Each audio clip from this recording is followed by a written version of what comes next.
आप मतदान करने के लिए कदम बढ़ा दिए?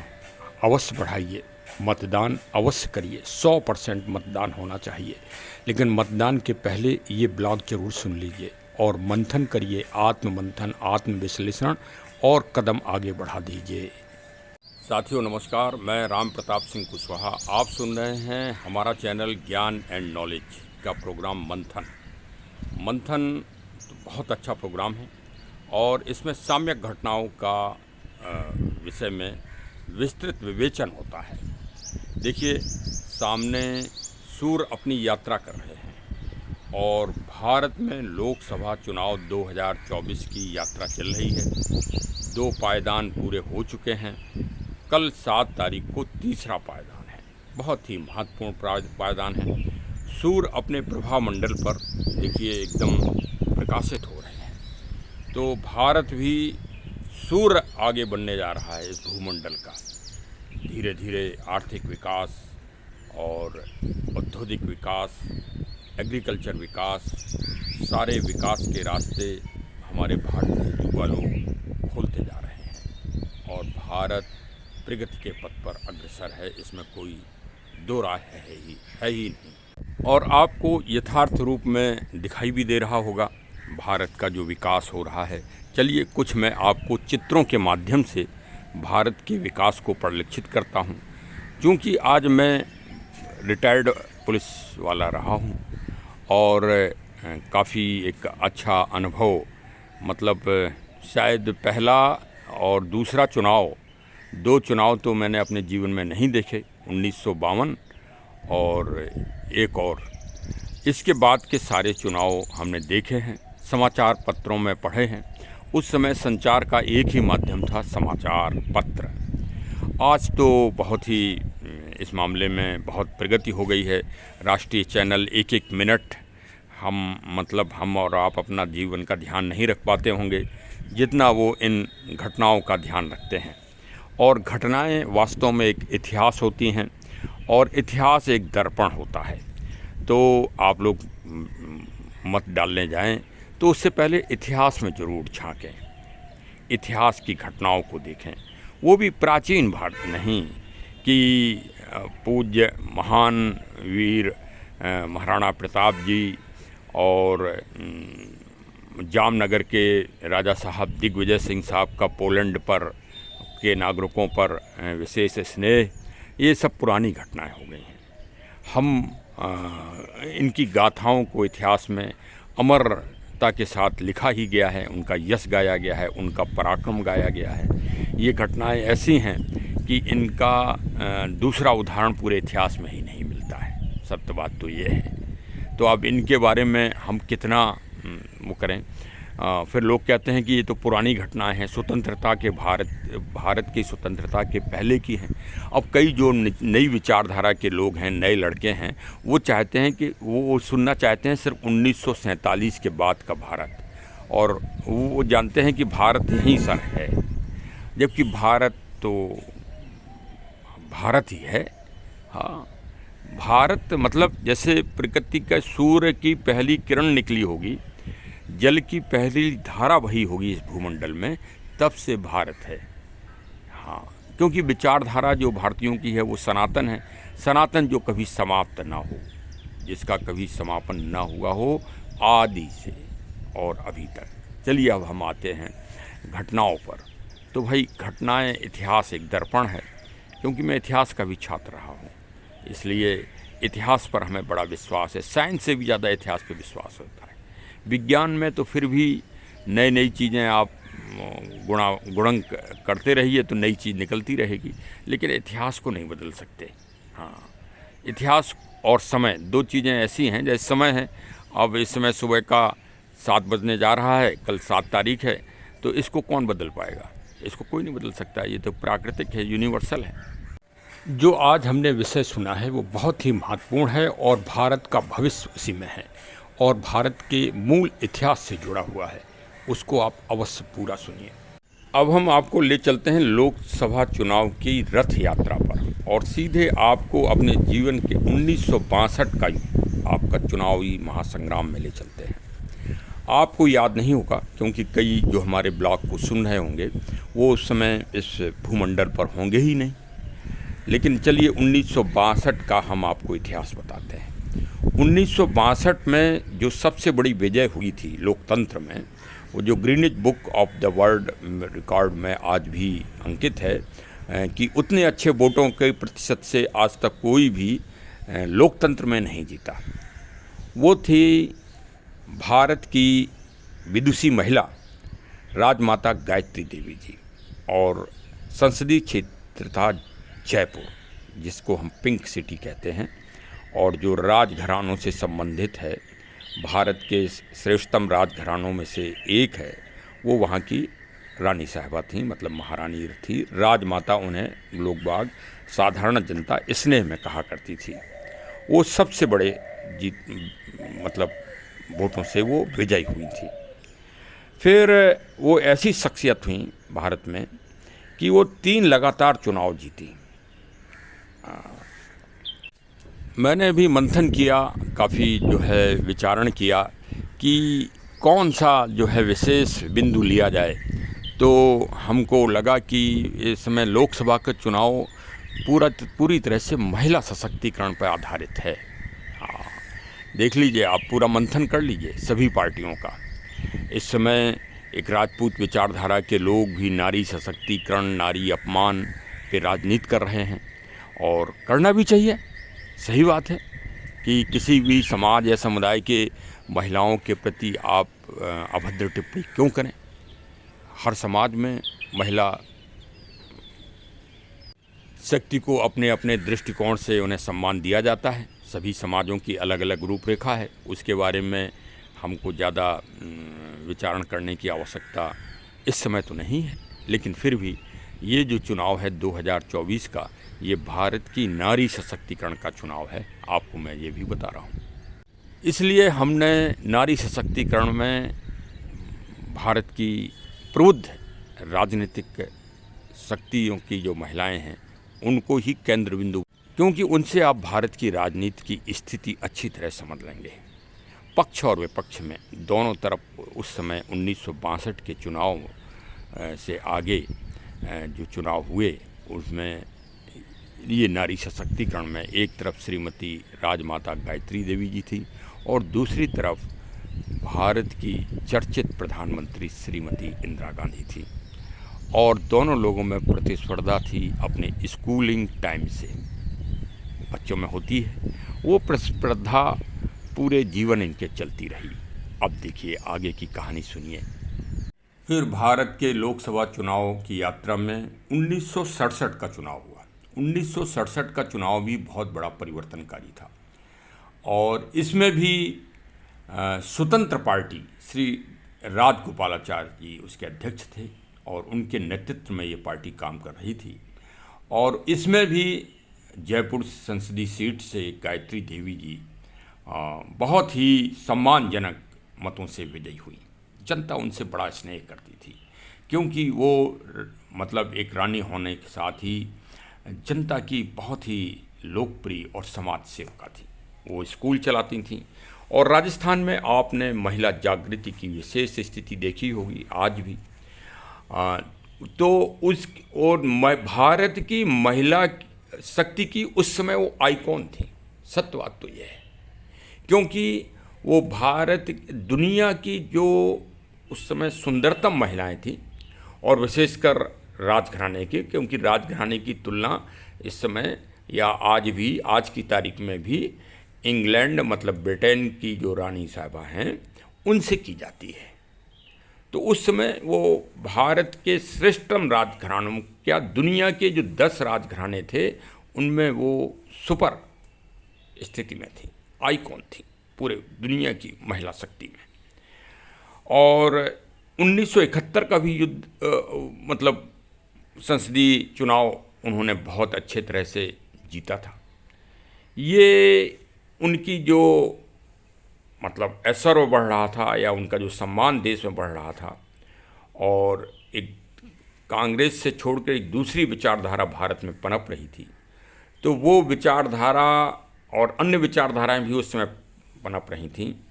तो 1975 में वो संकटकालीन काला यात्रा, लोकतंत्र की जो काली यात्रा कही जाती है भारत में, वो प्रारंभ हो गई और वो पूरे देश में आच्छादित कर दी गई। आपातकाल, जिसको आपातकाल कहते हैं, वो आपातकाल नहीं था, वो भारत के लोकतंत्र में एक ग्रहण था, ग्रहण।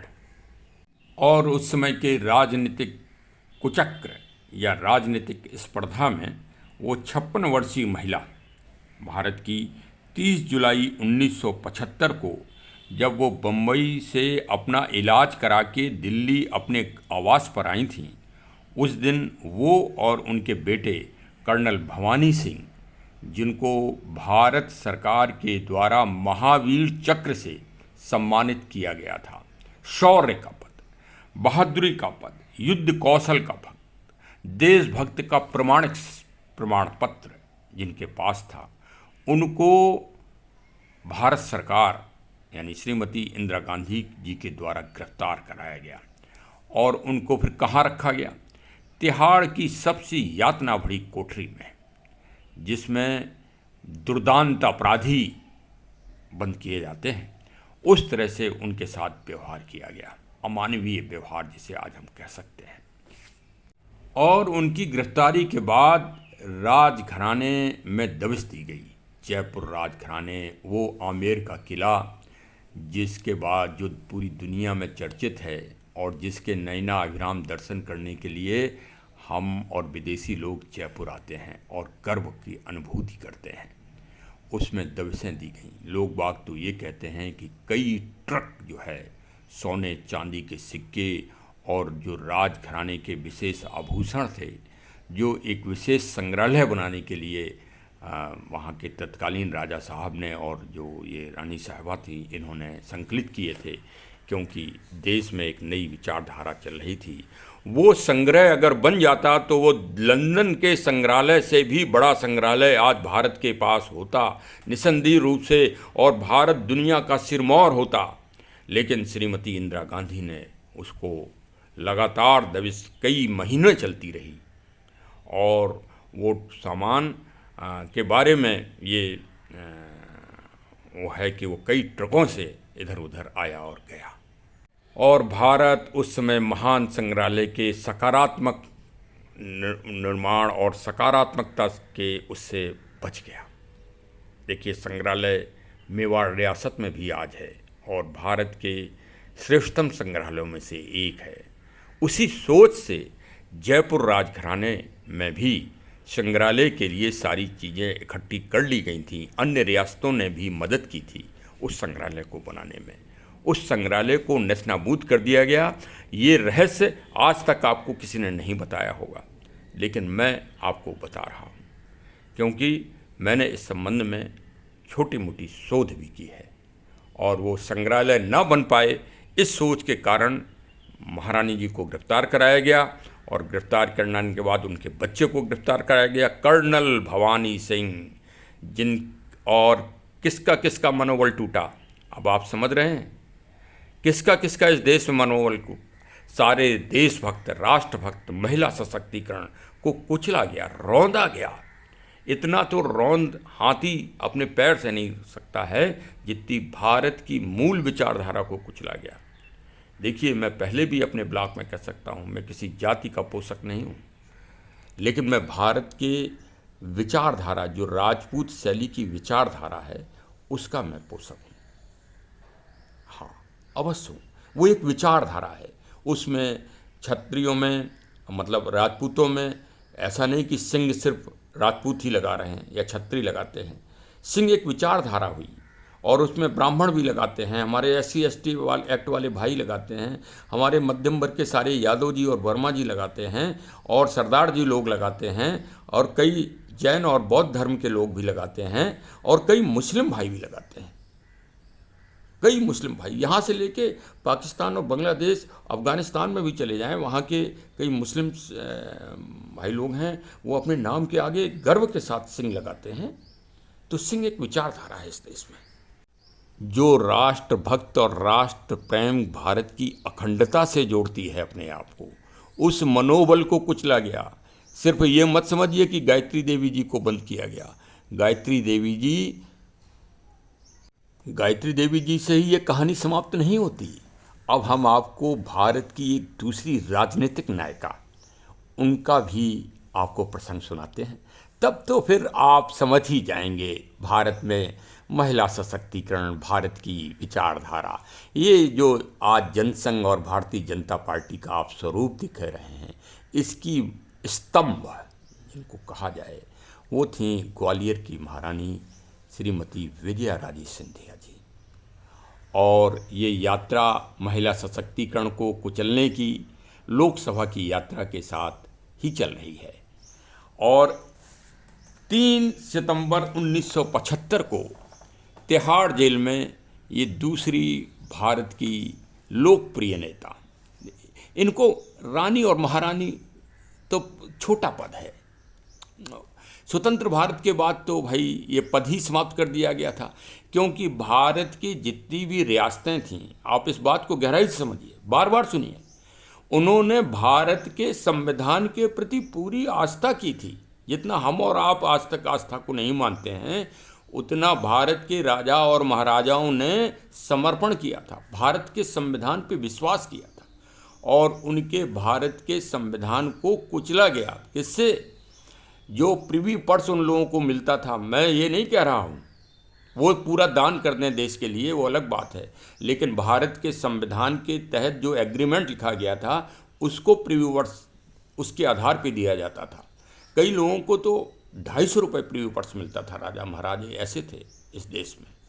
अब 250 रुपये की आप कीमत समझ लीजिए उस, और कई लोगों को 5 लाख रुपए भी मिलते थे। बड़ी रियासतें थीं, जैसे हैदराबाद निज़ाम है और मेवाड़ हैं और जामनगर हैं, ये सब बड़ी रियासतें थीं, इन लोगों को बड़ा पैसा मिलता था। लेकिन भारत संविधान की शर्तों को तोड़ा गया, विश्वास को तोड़ा गया। आज आवाज़ उठती है कि भारत के संविधान को बदला जा रहा है, मैं उसका जवाब दे रहा हूँ। और कैसा होता है भारत के संविधान को? क्या पन्ने बदलने हो क्या कहेंगे आप? भारत के संविधान के पन्ने बदल जाएंगे? तब नहीं, ऐसे ही अविश्वास होता है लोगों को। तो क्या भारत के संविधान के प्रति अविश्वास नहीं हुआ राजा महाराजाओं ने? लेकिन आप ये भी देखिए, उन्होंने फिर भी इस देश की विचारधारा का, देश के आदेशों का, कानून का पालन किया कि किसी ने अलोकतांत्रिक रूप से इस बात का विरोध नहीं किया। और विजया राजे सिंधिया की अब फिर से नारी सशक्तिकरण को कुचलने की बात चल रही है। विजया राजे सिंधिया का राजनीतिक वर्चस्व पूरे देश में बढ़ता जा रहा था। वो बीजेपी में उस समय एक छत्र महिला शक्ति की प्रतिमूर्ति थी। वो जहाँ जाती थी लाखों लोगों की भीड़ उनके पीछे चल देती थी एक आवाज़ पर। उनको भी तिहाड़ जेल में रखा गया। तिहाड़, जिसके बारे में सुनते हैं कि भारत के सबसे बड़े अपराधी, कुख्यात दस्यु को रखा जाता है, उन काल कोठरियों में दोनों महारानियों को रखा गया और उनको प्रताड़ना दी गई, और जितना अमानवीय वो होते हैं उतने वो दिए गए। और सत्य बात तो यह है कि महिला शक्ति के ध्रुवीकरण को कुचला गया इस देश में, राष्ट्र की विचारधारा और देशभक्त की विचारधारा को कुचला गया, क्योंकि उन दोनों ही महारानियों का जीवन आज समाप्त हो चुका है। वो वास्तव में एक इतिहास के विषय हो गई हैं, लेकिन क्या कोई उनके ऊपर आज तक राजनीतिक षड्यंत्र, कोई आपराधिक षड्यंत्र या कोई अन्य षड्यंत्र आज तक स्पष्ट हुए हैं? अतः आज स्पष्ट रूप से कह सकते हैं कि उनके विरुद्ध पक्षपातपूर्ण कार्रवाई और जो राष्ट्रीय चेतना की कार्रवाई थी और जो राष्ट्रीय विचारधारा थी मूल भारत की, उसको कुचला गया और भारत के संविधान को ताड़ ताड़ करके तोड़ा गया। और सत्य बात तो यह है कि उस समय जो तत्कालीन पार्टी थी वो भारत की राष्ट्रीय पार्टी में से एक है। उसके युवा सांसद जो कि पूर्व में अध्यक्ष भी रह चुके हैं उस पार्टी के, उन्होंने अभी भी टिप्पणी की, कोई परिवर्तन नहीं हुआ विचारधारा में, कि भारत के राजा महाराजा जो है एक उसके प्रतीक हैं, उद्दंडता के, ऐसा उनका संबोधन है आज भी। तो अब हम आपको ये भी बता दें कि उस विचारधारा ने ही भारत के स्वतंत्र भारत के सबसे बड़े दानशील व्यक्ति, जिन्होंने शिक्षा के लिए अपना एक तरह से रियासत की पूरी आय दान कर दी थी, किसको? बनारस हिंदू विश्वविद्यालय को। तो उस विचारधारा के तत्कालीन नायक ने उद्घाटन में पहुंचे थे, तो भारत में दूसरा बनारस हिंदू विश्वविद्यालय न बन जाए तथा भारत के राजा और महाराजाओं की छवि जनता में अच्छी न हो जाए, इस कारण से 4 फरवरी 1916 को मंच पर राजा रामेश्वर सिंह, बिहार के जो दरभंगा रियासत के उस समय सर्वोसर्वा थे, उनको अपमानित किया गया। उनको नहीं अपमानित किया गया, आप धोखे में हो। भारत की मूल विचारधारा, भारत की मूल शिक्षा नीति को कुचला गया था, दमन किया गया था। अरे आप सत्य बात को सुनिए ना, सत्य भी सुनना चाहिए। हाँ, असत्य तो हम लोग सुनते ही रहते हैं। और एक बहुत बड़े विचारक ने कहा है कि यदि 100 बार आप असत्य सुनेंगे तो 101वीं बार वो चीज़ आपको सत्य प्रतीत होगी। तो वही आपको सुनाया गया है, वही आपके कानों में भर दिया गया है। आप जागिए और जाग के आप जो विरोध कर रहे हैं, वास्तव में किसी को भी वर्तमान में भी किसी को अधिकार नहीं है कि किसी समाज की महिलाओं के ऊपर अभद्र टिप्पणी व्यक्त की जाए। आपका विरोध सही है, लेकिन आप इस दारुण कष्ट को, इस दारुण विचारधारा को भी तो देखिए। इतिहास कभी बदलता नहीं है, इतिहास एकदम दर्पण की तरह होता है। तो वोट डालने से पहले, जब भी मतदान करने से पहले जाएं, भारत की मूल विचारधारा पर मंथन करें, विचारण करें और भारत के इतिहास को भी समय समय पर देखते रहें, क्योंकि इतिहास की आधारशिला पर ही भविष्य का निर्माण होता है। हम नहीं कह रहे हैं, ये बड़े बड़े विचारक कहते हैं। जिस समाज की, जिस देश की जैसी सोच होगी, देखिए भाई, अब इसको अलग मत लीजिए, विचारधारा ही तो है। राम क्या है? राम भगवान होंगे। हम और आप इतने योग्य नहीं है कि हम उनको देख सकें या उनका आभास कर सकें, लेकिन हम विचारधारा का आभास कर रहे हैं कि विचारधारा ही राम की विचारधारा है इस देश में, और वही 500 साल बाद जीत के अयोध्या में फिर से विराजमान हुई। तो विचारधारा जीती। मंदिर तो पहले से 1,01,000 हैं भारत में, मंदिरों की कमी थोड़ी है। और एक मंदिर समाप्त हो जाएगा तो मंदिर थोड़ी समाप्त हो जाएंगे भाई। हाँ, अरे लेकिन विचारधारा जीती है। तो आप सभी मतदान करने से पूर्व जो भारत के श्रेष्ठतम नागरिक हैं, भारत के मतलब वैचारिक नीति को अपने उसमें रखते हैं, एक छोटा भी मतदाता भी वही स्थान रखता है जो भारत का बड़ा मतदाता स्थान रखता है। भाई, मतदान करने अवश्य जाइए, लोकतंत्र को विजयी बनाइए, लोकतंत्र को शक्तिशाली बनाइए, लोकतंत्र को सबल बनाइए। ये दुनिया की श्रेष्ठतम विचारधारा है।